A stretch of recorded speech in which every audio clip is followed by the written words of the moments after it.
আমি দীপাৱলী উৎসৱৰ লগত সংগতি ৰাখি স্কুলত আমি আগতীয়া দিৱালী উদযাপন কৰোঁ। আমাৰ ল'ৰা ছোৱালীখিনিয়ে যিবোৰ ক্ৰাফ্ট ৱৰ্ক আছে সেইবোৰ কাম কৰাৰ পিছত তেনেধৰণৰ মাটিৰ চাকি বা অন্যান্য কিছুমান সা সঁজুলি সিহঁতে বনায়। ঠিক সঁজুলি নহয়, কিন্তু সিহঁতে কিছুমান বস্তু বনায় যিবোৰ আমি স্কুলত সেই মেলাতে দীপাৱলীৰ যিটো আগতীয়া আমি উদযাপন কৰোঁ তাত সিহঁতে সেইখিনি বস্তু প্ৰদৰ্শন কৰে আৰু আমাৰ শ্ৰদ্ধাৰ যিসকল অভিভাৱক অভিভাৱিকা আছে সেই অনুষ্ঠানটিত প্ৰতি বছৰে তেওঁলোকেও আমাক সহযোগ কৰে।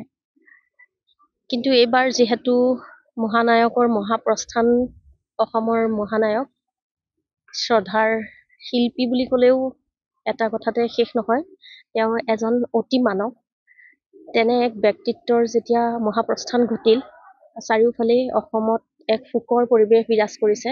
সকলোৰে মনবোৰত চবেই দৈনন্দিন কামবোৰ কৰি আছে যদিও তেওঁলোকে কৰ্তব্যৰ খাতিৰত এই কামবোৰ কৰি আছে আচলতে, কিন্তু চবৰে মনত আৰু মগজুত খালি এটাই কথা যে জুবিন গাৰ্গ নাইকিয়া হৈ গ'ল অসমৰ পৰা।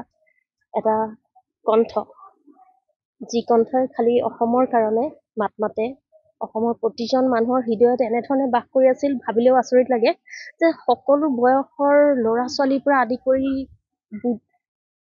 ইভেন বৃদ্ধসকলেও তেওঁক ইমান অনুভৱ কৰিছে প্ৰতি মুহূৰ্ততে। সকলোকে এই কথাটোৱে মানে বৰ অশান্তি কৰি আছে আৰু সকলোবোৰ চাৰিওফালে হতাশ হৈ পৰিছে।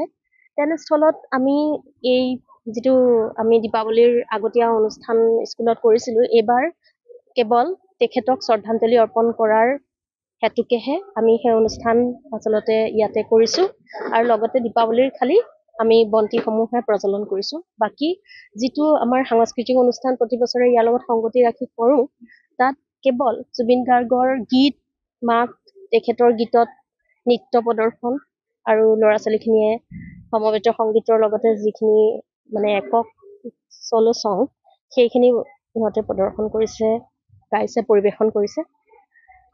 এইদৰে আমি এবাৰ উদযাপন কৰিছোঁ। সকলোৰে মনবোৰ সঁচাকৈ বহুত বেছি ভাগৰুৱা, ক্লান্ত আৰু হতাশাগ্ৰস্ত। আমি ঠিক একেধৰণে তেনে পৰিৱেশৰ মাজেদি দিনবোৰ পাৰ কৰিছোঁ যদিও কৰ্তব্যৰ খাতিৰত আমি এইখিনি বস্তু কৰি গৈ আছোঁ।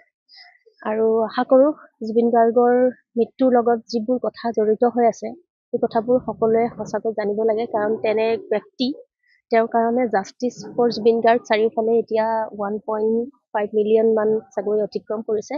আৰু সেই জাষ্টিছ আচলতে খুজিবলগীয়া জাষ্টিছ নহয়, সেইটো পাবই লাগিব আৰু পাবই, কাৰণ তেওঁ অতি মানৱ বুলি যাক কোৱা হয়, ছুপাৰমেন।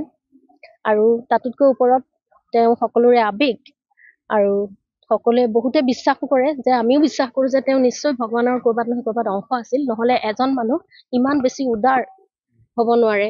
কাৰণ তেওঁ জীয়াই থকা কালত আমি বহুত কমেই জানিছিলোঁ, যে তেওঁ দিয়ে জানিছিলোঁ, কিন্তু এতিয়া চাৰিওফালে যিবোৰ দেখিছোঁ, এনেকুৱাও মানুহ থাকিব পাৰে বুলি পৃথিৱীত বিশ্বাসেই হোৱা নাই। আৰু এতিয়া সেইকাৰণে আমি খুব বেছি তেওঁক মিছ কৰিছোঁ, তেওঁক বহুত বেছি অনুভৱ কৰিছোঁ। আৰু নিজকে সৌভাগ্যৱান বুলি এফালৰ পৰা ভাবিছোঁ যে তেওঁৰ যুগত আমি জীয়াই আছিলোঁ, আৰু এফালৰ পৰা বহুত দুখী হৈছোঁ, কিয়নো তেওঁক আমি হেৰুৱাই দিলোঁ অকালতে। ইমানে